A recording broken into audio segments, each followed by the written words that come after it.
Let's get more perspective on these events now about Osama bin Laden's death and talk to Ivan Eland. He's a political analyst and senior fellow at the Independent Institute in Washington, D.C. Mr. Eland, evening to you. The compound where Osama bin Laden was killed is located less than a kilometre away from a Pakistan military academy. Indeed, from what we see, its size, it's hardly inconspicuous. Do you think the Pakistan military were aware of his whereabouts all along? Well, it seems like they may have been. I mean, they have photos with Pakistani intelligence or military people that are near the house. So it would be almost impossible, I would think, for someone not to know.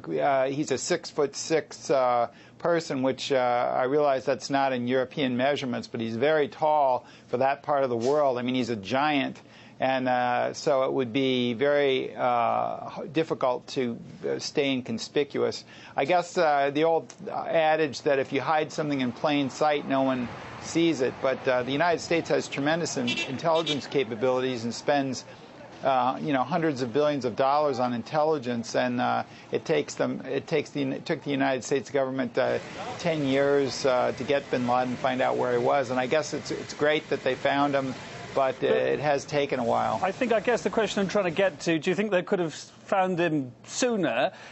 Could the Pakistani government have been hiding him or a number of other terrorists? Was there enough? We hear there is cooperation between the Pakistani government and America, quite a lot of it. But, following on from what I've just asked you, do you think they could have got him sooner then?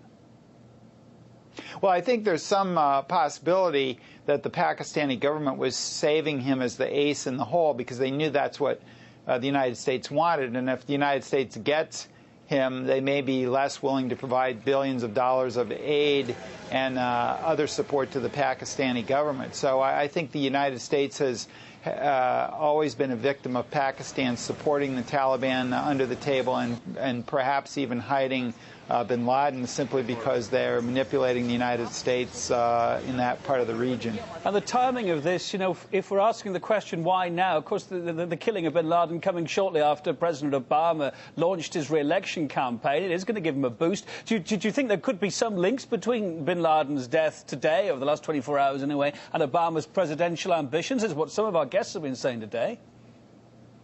I don't really think so. I think, this is a year and a half before the election. If you'd want to do something like that, you'd do it as an October surprise to bump up your popularity just before the election.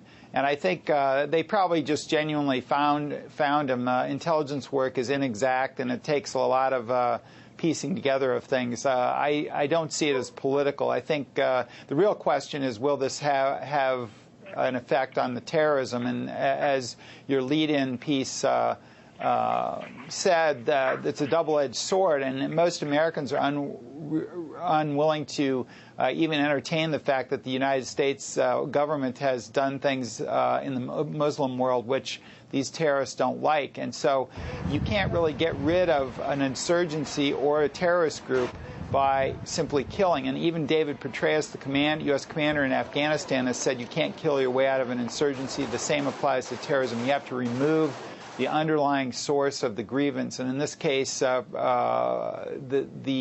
bin Laden was trying to get the U.S. forces and U.S.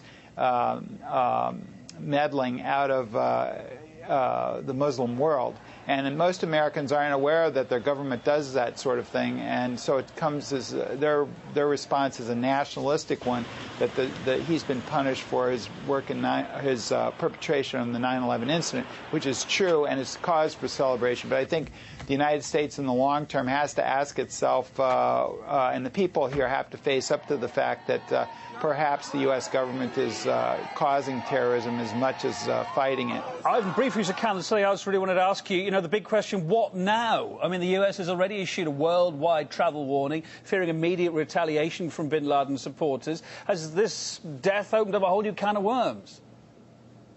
Well, I think there is the martyrdom issue, but the one thing that would really help is if the U.S. got out of Afghanistan and got out of Iraq. This is what drives the terrorism. U.S. non-Muslim occupations of Muslim lands, in this case the U.S. Occupation of Afghanistan and Iraq and its involvement in Libya as well. I think, would fit under that category. And so I think Obama could use this as an excuse to say, listen, we no longer need to be in Afghanistan. And I don't think that's going to happen because the security bureaucracies in Washington have a tight grip on Obama's policy. And I think they're already trumpeting the fact that the threat has not gone away after this killing. And they're probably right in the short term, but in the long term, you really have to ask yourself if we're not stirring this terrorism up. In the 1980s, the United States was in Lebanon. Hezbollah, another terrorist group, was attacking the U.S. When the U.S. pulled out, the terrorism from Hezbollah gradually attenuated, and I would expect that to happen if the United States takes a lower footprint in the Middle East and the Islamic world. All right, well, thanks for your views tonight. Ivan Eland, political analyst and senior fellow at the Independent Institute in Washington, D.C.